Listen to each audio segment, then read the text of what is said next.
Good morning, everyone. This week, House Democrats will continue our effort to lower health care costs on behalf of the American people with a focus on driving down the high cost of life-saving prescription drugs. We continue to move forward with the effort around H.R. 3, which has been appropriately renamed in honor of Elijah Eugene Cummings. This was one of the issues that was of utmost importance to Chairman Cummings and the people that he was so privileged to represent and did in such a phenomenal way over 23 years here in the United States House of Representatives. And we will advance that bill at the appropriate time to drive down the high costs of life-saving prescription drugs. It's unacceptable, and everyday Americans understand this, that they are paying sometimes 5 or 6 times as much for the same drug manufactured in the same location as people in other developed nations like Canada, Great Britain, France, Germany, or Australia. Our legislation in honor of Elijah Cummings will drive down the high costs of medication by giving the federal government the power to negotiate lower drug prices on behalf of the American people by using its bulk price purchasing power. And we are as committed as ever to making sure we deal with that issue and protect people with pre-existing conditions, strengthen the Affordable Care Act, and lower the cost of premiums, co-pays, and deductibles. At the same time, we will continue our efforts to hold this president accountable for the conduct that has taken place in connection with the Trump-Ukraine scandal. We will follow the facts. We will apply the law. We will be guided by the United States Constitution. We will present the truth to the American people, operating under the principle that no one is above the law, not even the President of the United States of America. With that, I yield to my distinguished co-chair, our distinguished co-chair, Vice Chair of the House Democratic Caucus, Katherine Clark. Thank you so much, Mr. Chairman, and good morning to all of you. This week, the House will continue our work for the people. Today, we're going to vote to recognize the Armenian genocide. We are also going to vote on 3 bills to protect and conserve over 1.5 million acres of public lands, preserving cultural sites and protecting wildlife, wilderness, and waterways from oil and gas development.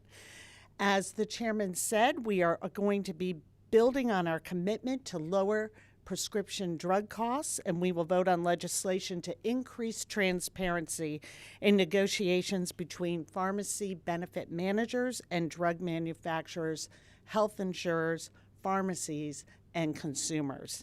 Additionally, we will take steps to tackle the public health crisis facing many people, but especially young people in America, by passing legislation to require in-person age verification upon the delivery of online purchases of e-cigarette and vapor products.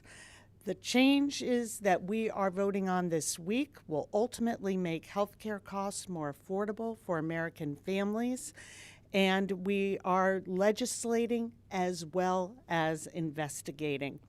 The question remains, as we move forward with the impeachment inquiry, who do our colleagues on the other side of the aisle work for? Donald Trump or the American people? Thank you. Can you explain how this impeachment resolution vote on Thursday could be challenging to some members in your caucus who have swing districts or are, skeptical of the impeachment inquiry? There were a couple I spoke with last night, Anthony from D.C., from your state, among others, and how that could be, turned around against them, or how that's a challenging vote if they don't ultimately support that, or if they do. Every member will have to make a decision based on their conscience and how they decide to most effectively represent the districts they are privileged to serve. the overwhelming majority of the House Democratic Caucus are publicly on record supporting the impeachment inquiry.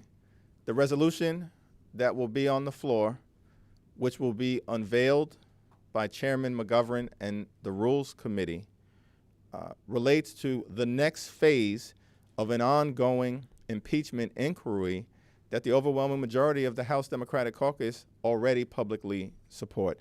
That doesn't seem to me to be a challenge. But that's not a problem for some of them, because impeachment might not be popular in some of those districts. I mean, Colin Peterson lost a district by 31, or President Trump carried his district by 31 points. That's a question that you're going to have to... But you don't worry that this puts some of those numbers at risk? No. Why? This is about the United States Constitution. This is about the rule of law. This is about national security. This is about abuse of power. This is about the fact that the president betrayed his oath of office and the American people, and also undermined the integrity of our elections by soliciting foreign interference in the 2020 election. The evidence of wrongdoing is hiding in plain sight, but we will continue to proceed in a serious and solemn fashion. The timetable and the votes that we take will be dictated by the facts and the truth and nothing else. Congressman, back here, please. Thank you. We're hearing from Republicans in reaction to Thursday's planned activity that it's already an illegitimate process, and that Thursday's not going to fix things, so that they're just going to cross their arms and say, we're not going to play. Yeah, my Republican colleagues continue to embarrass themselves because they cannot defend the indefensible as it relates to the president's abuse of power.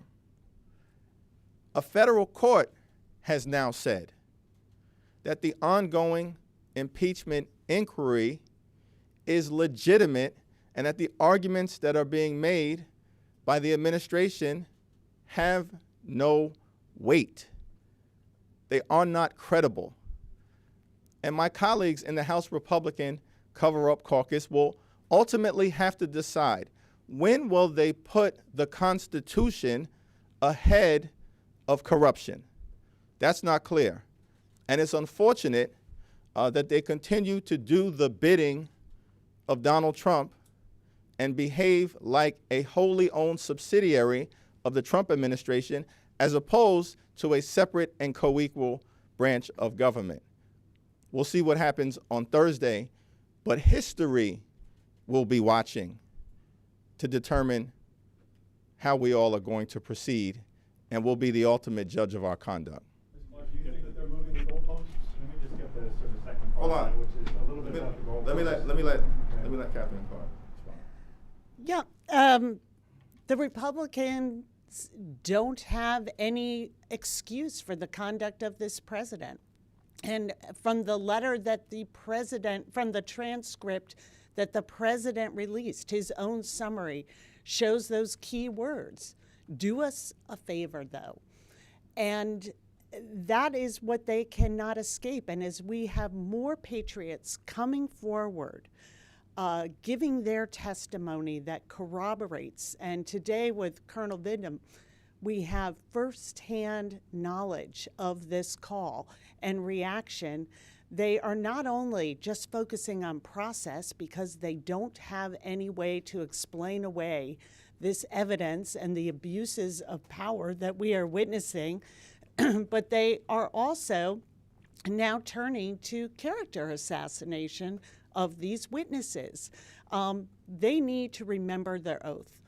And they need to stand up for the Constitution. And it certainly shows, as the chairman mentioned, we have a federal judge ruling on Friday that this process is fine. And as we move into the second phase, the open hearing, the public hearings, to put these rules in place to make sure that we are transferring evidence from the Intelligence Committee to Judiciary to the open hearings in a methodical way that preserves the confidentiality of some of this testimony, that should be something the Republicans welcome. But you can see how specious their arguments have been by their reaction to this resolution. Just related to the goalpost question, I mean, the other part of their argument is that anything that comes out of this is tainted, it's, fruit of the poison tree, et cetera, et cetera. Is there anything legitimate to that, or are they just moving the goalposts? I mean, it's not even clear what they're talking about as it relates to the process being tainted and the fruit of the poisonous tree, to the extent that you have a whistleblower complaint that has been repeatedly validated by Trump's own appointees. The Intelligence Community Inspector General said that the complaint filed by the whistleblower relates to a matter of urgent concern and is credible. He's a Trump appointee. The general counsel of the CIA was so troubled by the whistleblower complaint that she referred the complaint to the Department of Justice for possible criminal prosecution. She's a Trump appointee. The acting director of national intelligence testified in front of the American people that the whistleblower acted in good faith and followed the law.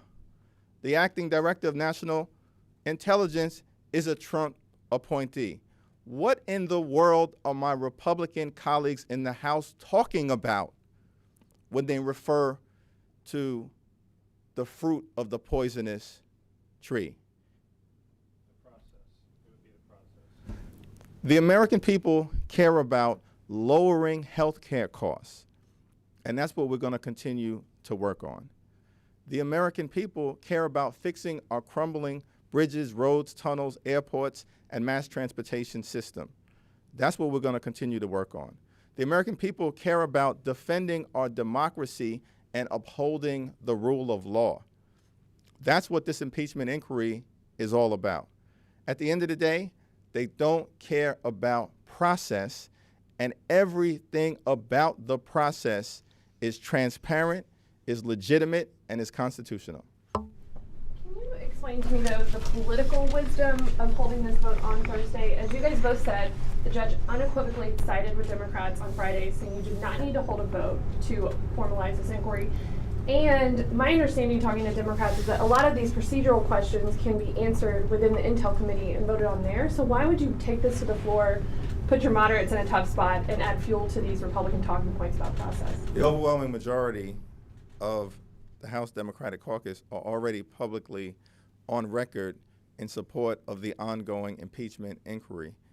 As Catherine Clark eloquently outlined, we are in a phase right now where we're moving from information gathering primarily through depositions into the public presentation of facts and the truth to the American people. And consistent with that process moving forward, it's been determined that it's appropriate to outline how the transition will take place from the investigation that's ongoing now into the public presentation of witnesses, documents, information, and the truth to the American people. And that needs to be a floor vote, not an Intel Committee vote. Has that been determined? It seems to me that that makes sense in terms of having a floor vote because multiple committees are involved. Specifically as it relates to the resolution, which we haven't seen the text of yet because it hasn't been released by Chairman McGovern in the Rules Committee.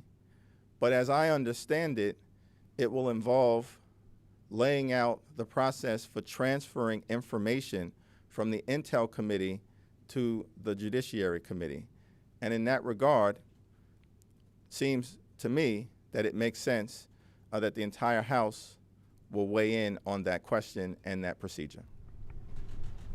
No, we haven't seen the text yet, but you laid out some aspects of the resolution. Pelosi said there's going to be due process protections for the president. Does that mean they'll be able to call witnesses or subpoena witnesses? What are those due process protections for the president? Well, that's a question that I think will have to be answered by Chairman McGovern, Chairman Schiff, and Chairman Nadler, who I know are working through that issue.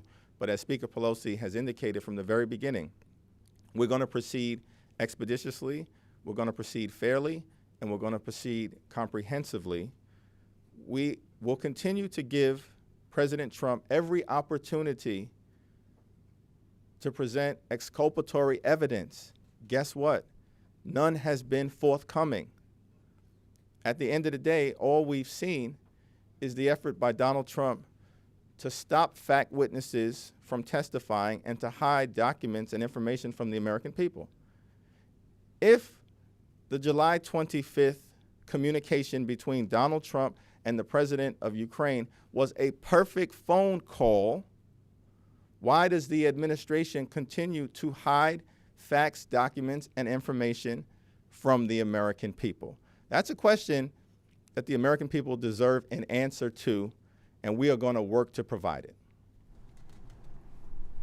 A number of Democrats have already announced that they plan to run for the vacant chairmanship for the Oversight Committee. How do you all feel about having a race potentially along gender and racial lines for this important chairmanship in the middle of this impeachment inquiry? Yeah, I think I'm going to yield to Catherine Clark on that question. No, I'll simply say that. I was ready. And she's always ready, and I will yield to her. But I'll simply say that Catherine and I, as the chair and vice chair of the caucus, have to preside over the election. And so I'm going to reserve comment as it relates to the individual members who are well within their prerogative to decide to present themselves and their candidacies. The House caucus on the Democratic side will ultimately, resolve this question. The members will make their case. But we are in a difficult moment, not from the standpoint of our capacity to move forward thoughtfully and in a serious and solemn fashion as it relates to the impeachment inquiry. We have been doing that, and we will continue to do that. The difficult moment is that we've lost a legendary figure here in the Capitol, Chairman Elijah Cummings, who is irreplaceable. I would just like to echo the comments of the chairman that we all feel the loss of Elijah Cummings' leadership, his personal friendship, very deeply. But House rules require that we fill this chairmanship within 30 days of vacancy. So the timing is set by the House rules, and we will take this up as soon as we return the second week in November to meet those requirements. And as to the diversity of candidates, that is part of the strength of this caucus, is that we look like Americans in our race, our religion, our ethnicity, and gender. And that makes for a stronger democracy and a stronger group of candidates going forward.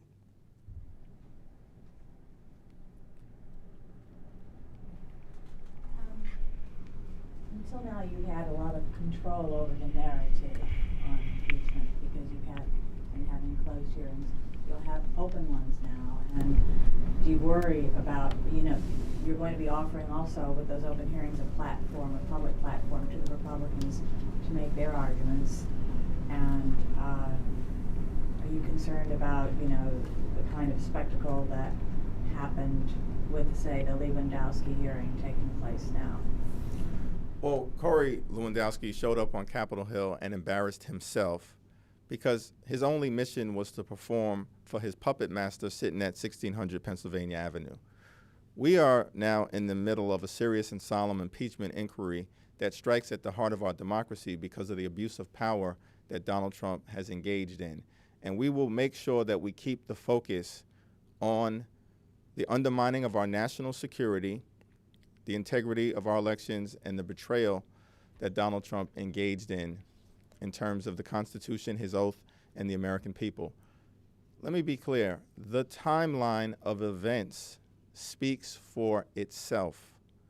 Congress, on a bipartisan basis, allocated $391 million in military and economic aid to Ukraine. Ukraine is a friend. Russia is a foe. Ukraine is a democracy. Russia is a dictatorship. The United States is the only thing standing, perhaps, between Vladimir Putin and Russia completely overrunning Ukraine as part of his fantasy to recreate the golden era in his view of the Soviet Union. That is the stakes. That's why Congress, in a bipartisan way, allocated $391 million to Ukraine, because it is in the national security interest of the United States of America. In February of this year, the administration wrote to Congress and said, the aid is on the way, but it never arrived. And then in May, the Department of Defense wrote to Congress again and said the aid is on the way and all necessary preconditions have been met by the new Ukrainian government, including the implementation of anti-corruption protocols. That was the conclusion of the Trump Department of Defense. Yet, the aid never arrived. Twice during the summer, Mitch McConnell called the administration and asked what happened to the $391 million allocated by Congress to Ukraine on a bipartisan basis. According to the information that's in the public domain, Majority Leader Mitch McConnell couldn't get a good answer from the administration as to what happened to the aid.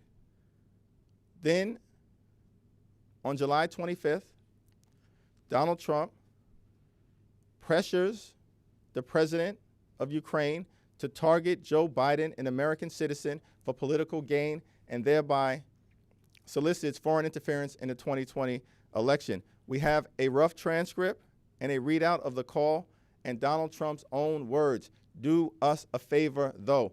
5 words that will live in infamy in the context of the constitutional crisis that we're dealing with right now. As a result of this pressure campaign, the president of Ukraine appears to relent, and then all of a sudden thereafter, the aid is finally released. That is what happened here. That is why we are investigating. And no matter what effort my Republican colleagues try to engage in to create a circus-like atmosphere, they will not succeed. Last question.